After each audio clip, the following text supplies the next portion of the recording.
اپنی زندگی کو اس درخت کی طرح بناؤ جو تنہا کھڑے ہو کر سورج کی تپش برداشت کرتا ہے لیکن اپنے دامن میں آنے والے کو سکون بخشتا ہے۔ بڑے لوگوں کی بڑی بڑی خدمات کرنے کے بجائے چھوٹے لوگوں کی چھوٹی چھوٹی ضروریات پوری کر دیا کریں۔ ان کی زبانوں سے نکلی ہوئی دعا آپ کے الجھے ہوئے کام سلجھا سکتی ہے۔ لباس قیمتی ہو یا سستا کردار کو نہیں چھپا سکتا۔ اپنے کردار کو اچھا کرو، ہر لباس میں اچھے لگو گے۔ صبر میں اتنی طاقت ہوتی ہے کہ دھوکہ دینے والوں کی بنیادیں ہلا دیتی ہیں۔ وقت اور دولت دو ایسی چیزیں ہیں جو انسان کے اختیار میں نہیں۔ وقت انسان کو مجبور اور دولت مغرور بنا دیتی ہے۔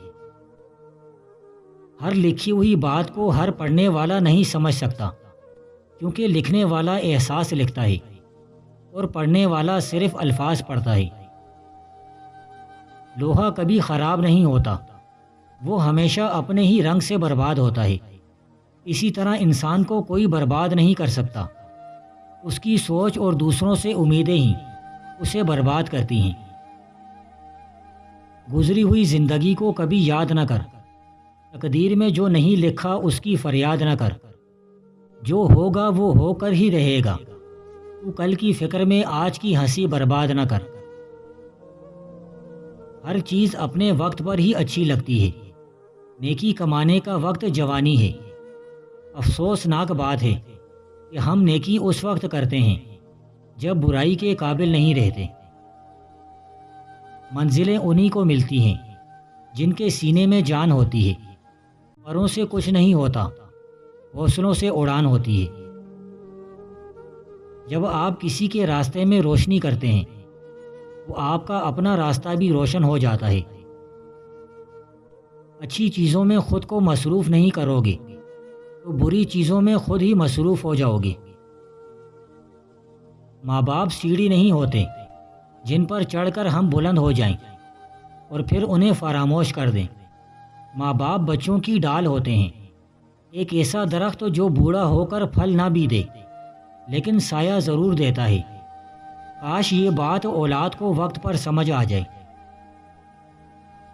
لوگوں کو اچھا سمجھنا چھوڑ دیں، کیونکہ لوگ اندر سے وہ نہیں ہوتے جو باہر سے دکھائی دیتے ہیں۔ زبردستی کی نزدیکیوں سے سکون کی دوریاں بہترین ہیں۔ زندگی کے آدھے غم انسان دوسروں سے غلط توقعات کر کے خریدتا ہے۔ میں نے لوگوں سے متاثر ہونا چھوڑ دیا، کیونکہ لوگ وہ نہیں ہوتے جو نظر آتے ہیں۔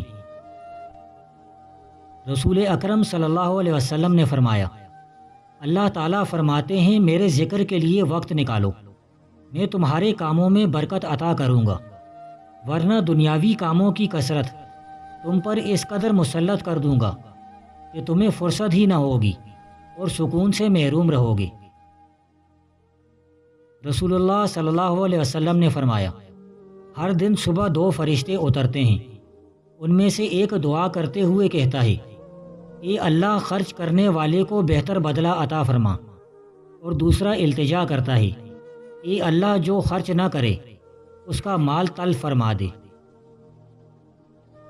اس بندے نے اصل راہ کو پا لیا جس نے اپنے نفس کا پیچھا کر کے اسے زمین میں دفنا دیا۔ شیطان کا کام ہے انسان کو برائی کے لیے اکسانا اور ورغلانا، مگر کس قدر افسوس کی بات ہے کہ بعض لوگ خود ہی شیطان صفت ہوتے ہیں۔ سستی، کاہلی اور غفلت سراسر گھاٹے کا سودا ہے، اس سے بچو ورنہ روز محشر ذلت و خواری سے دوچار رہو گے۔ جو نماز پنجگانہ سے غافل ہے اور ولایت کا دعویٰ بھی کرتا ہے، اس سے جھوٹا دنیا میں اور کوئی نہیں، اس پر ہرگز بھروسہ نہ کر۔ نیک نامی کی خواہش رکھتے ہوئے تو ہمیشہ نیک کاموں میں سبقت کر۔ جس طرح شیطان اپنے کام سے کبھی غافل نہیں رہتا، انسان کو بھی چاہیے کہ وہ اپنے دشمن سے کبھی غافل نہ رہے۔ جو بندہ بد زبان ہوتا ہے اس کی کوئی دل سے عزت نہیں کرتا۔ ریاکاری ایک مرض ہے جو نیک اعمال کو کھا جاتی ہے۔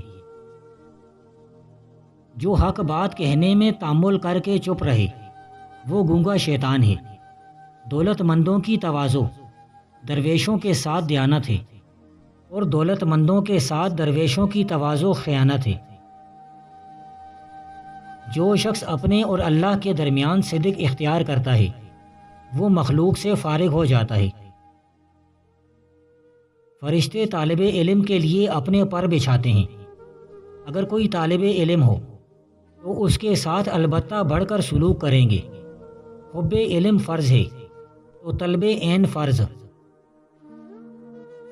جو بندہ اپنی آنکھوں کو شہواتی کاموں سے اور جسم کو شہوت سے دور رکھتا ہے وہ جنت کا حقدار ہے۔ سب سے نیک اور بزرگ انسان وہی ہے جو لوگوں کی مدد کرتا ہے اور ہر حال اور مشکل میں ان کے ساتھ کھڑا رہتا ہے۔ تمام آدمیوں میں ذلیل تر انسان وہ ہے جو مالداروں کی چاپلوسی کرتا ہے، ان کی خوشامد کرتا ہے اور مال بٹورتا ہے۔ اللہ تعالیٰ سے وہ شے طلب کر کہ وہ تجھ سے راضی ہو جائے اور تجھے اپنے پسندیدہ بندوں میں پہنچا دے اور اپنے دوستوں میں گم کر دے۔ بندے کی طلب صرف یہی ہونی چاہیے کہ میں نے اللہ کو دیکھنا ہے، اللہ کا دیدار کرنا ہے، اس کے علاوہ اس کا کوئی اور مقصد نہ ہو۔ پانی میں چھوٹی الائچی اور بادام ڈال کر سر پر ڈال دو، 100 سال تک بال نہیں جڑیں گے۔ بندے کا حق تعالیٰ کے ساتھ تعلق اس طرح قائم ہونا چاہیے کہ بندگی کا ذوق اس کی رگ رگ میں رچ بس جائے۔ جس کا قول اور فعل دونوں سلب ہو جائیں تو اس کے لیے ہلاکت لازم ہے۔ بندے کے اوپر حق تعالیٰ کا یہ حق ہے کہ بندے کو اللہ کی ذات اور صفات کی معرفت مل جائے، اس کا دل اللہ کی محبت سے سرشار ہو، اس کے اندر عبادت کا ذوق ہو اور اللہ تعالیٰ کے عرفان کا تجسس ہو جائے۔ جس نے اپنے تمام کام اللہ کے سپرد کر دیے، اللہ اس کے کام آسان کر دیتا ہے اور اپنی مدد بھیجتا ہے۔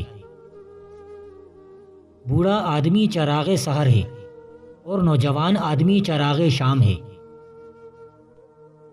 سمجھدار آدمی نقصان کو فائدے میں بدل دیتا ہے اور بیوقوف ایک مصیبت کو 2 مصیبتیں بنا دیتا ہے۔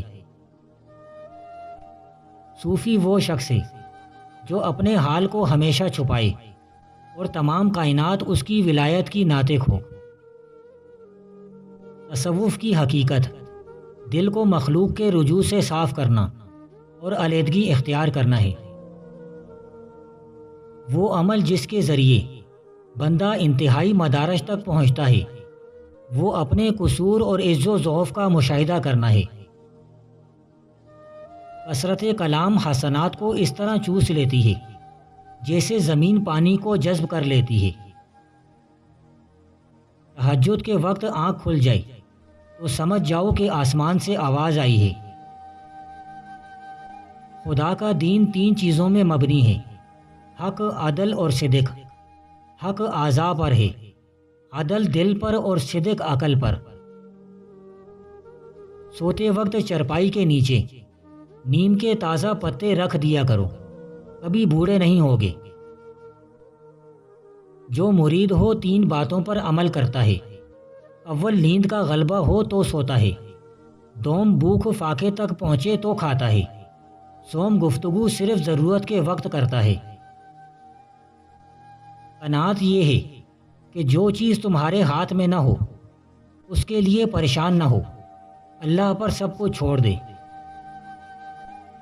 وہ ولی کامل ولی نہیں جو نماز تہجد سے غفلت میں مبتلا رہتا ہے۔ حب الہی یہی ہے کہ ماں سوائے اللہ تعالی ہر شے سے دل محو ہو جائے۔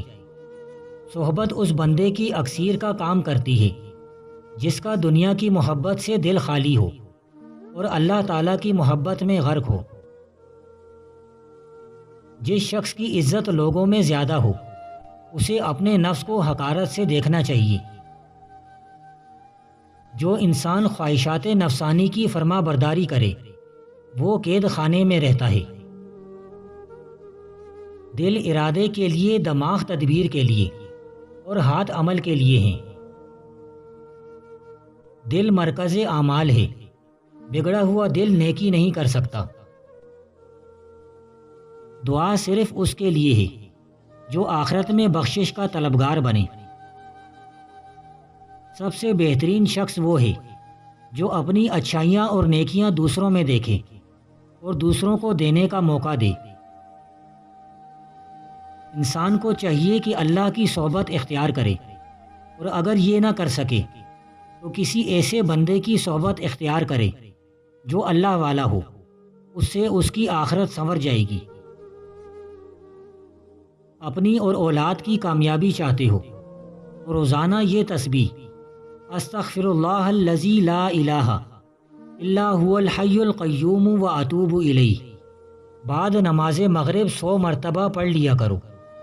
تھوڑا عرصہ ہی گزرے گا، خود دیکھو گے بغیر محنت کے رزق ملنے لگے گا، فرشتے دروازہ کھٹکھٹا کر رزق دے جائیں گے۔ اگر ہماری جان یاد خدا میں بیدار نہیں تو یہ بیداری ہمارے کسی کام کی نہیں، یہ ایک قید خانہ ہے۔ علم حاصل کرنے والا امر و نہی کی پابندی کرتا ہے، توکل کی حالت میں اپنے نفس کے عیوب اور اللہ کے احسانات پر نظر رکھے۔ عمل کر کے اس کو نہ کیا ہوا خیال کرنا چاہیے، اور اپنی تئیں قصوروار خیال کر کے عمل از سر نو شروع کرنا چاہیے۔ قناعت کا پھل راحت ہے، تواضع کا پھل محبت ہے، اور تکبر کا پھل عداوت ہے۔ خلوص یہ ہے کہ ہر حالت میں، ہر حال میں صرف اور صرف اپنے حق تعالیٰ کو دیکھے اور سنے، باقی مخلوق کو چھوڑ دے۔